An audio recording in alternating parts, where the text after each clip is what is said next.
नमस्कार, मेरा नाम डॉक्टर विजय कुमार सिंह है। मैं मेदांता हॉस्पिटल रांची में as a consultant nephrologist work करता हूँ। आज हम लोग प्रोटीनूरिया के बारे में डिस्कस करेंगे।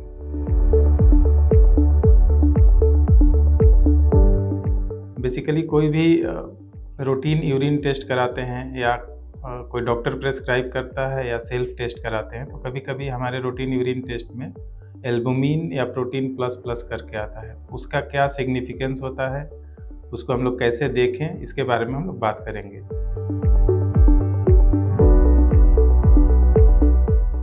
प्रोटीन हमारे बॉडी में दो तरीके के होते हैं। एक एल्बुमिन होता है, एक नॉन एल्बुमिन प्रोटीन होता है। तो एल्बुमिनूरिया ज़्यादा इम्पॉर्टेंट है हमारे बॉडी के फंक्शन के हिसाब से। अगर नॉर्मल एल्बुमिन देखा जाए तो 24 आवर में 30 मिलीग्राम तक नॉर्मल एल्बुमिन हमारे बॉडी से नॉर्मली पास करता है, और टोटल प्रोटीन देखा जाए तो 150 to 200 milligram total protein daily हमारे यूरिन से नॉर्मली पास करता है। अगर इससे अधिक मात्रा में हमारे यूरिन में अगर एल्बुमिन या प्रोटीन जाता है तो उसको हम लोग एल्बुमिनूरिया और प्रोटीनूरिया की कैटेगरी में रखते हैं। प्रोटीनूरिया से होने वाले नुकसान के बारे में हम लोग बात करते हैं, तो उसके पहले हम लोग प्रोटीन का हमारे बॉडी में क्या फंक्शन है उसके बारे में बात कर लें। तो प्रोटीन का मेन फंक्शंस होता है, हमारे बॉडी में टिश्यू को रिपेयर करता है, ये हमारे इम्यून सिस्टम के लिए बहुत इंपॉर्टेंट है, ये हमारे बॉडी में फ्लूइड बैलेंस को रेगुलेट करता है। तो इससे ही रिलेटेड इसके सिम्टम्स भी होते हैं। जैसे हमारे बॉडी में फ्लूइड बैलेंस अगर गड़बड़ होता है तो प्रोटीनूरिया की वजह से हमारे बॉडी में स्वेलिंग आ सकती है। हमारे बॉडी को बार बार इन्फेक्शन का सामना करना पड़ सकता है अगर हमारे बॉडी में इम्यून सिस्टम की गड़बड़ी हो तो।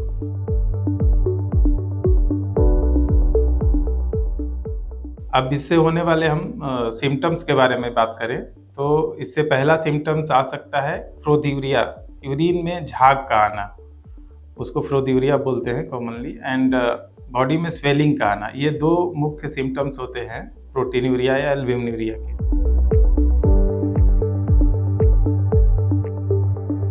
इसके कॉजेज के बारे में हम बात करें तो सबसे मेन कारण होता है डायबिटीज। डायबिटीज में किडनी डिजीज की जो शुरुआत होती है वो प्रोटीनूरिया एल्बुमिनूरिया से ही होती है।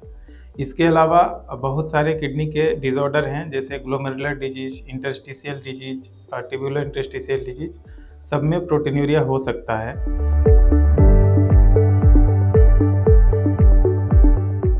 प्रोटीनूरिया का कॉन्सिक्वेंस क्या हो सकता है हमारे बॉडी पे, इसके साइड इफेक्ट क्या हो सकते हैं। एक्चुअली ये एक तो फ्लूइड बैलेंस को डिसरेगुलेट करता है, साथ में ये हमारे लिपिड प्रोफाइल को डिरेंज कर सकता है, जिससे बॉडी में थ्रोम्बोसिस बढ़ सकता है और हार्ट अटैक के चांसेस, स्ट्रोक के चांसेस बढ़ सकते हैं। दूसरा, ये हमारे किडनी डिजीज के प्रोग्रेशन को भी बढ़ा सकता है। जैसे जितना इम्पोर्टेंट हमारे डिक्लाइन इन GFR या इंक्रीज इन क्रिएटिनिन होता है, उतना ही इम्पोर्टेंट ये प्रोटीनूरिया भी होता है, जो हमारे किडनी के फंक्शन को ओवर द टाइम गड़बड़ कर सकता है।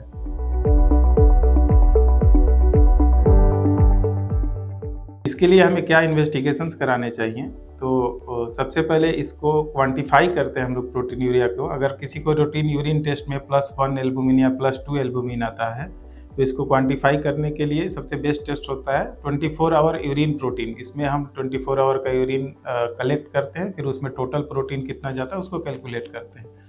उससे भी सिंपल टेस्ट होता है spot urine albumin creatinine ratio होता है, जिसमें अर्ली मॉर्निंग यूरिन का सैंपल लेके उससे हम लोग पता कर पाते हैं कि कितना एल्बुमिन हमारे बॉडी से निकल रहा है। किसी को भी अगर प्रोटीनूरिया हो रहा है एक लिमिट से ज़्यादा, तो सबसे पहले उसको किसी फिजिशियन या नेफ्रोलॉजिस्ट से मिले।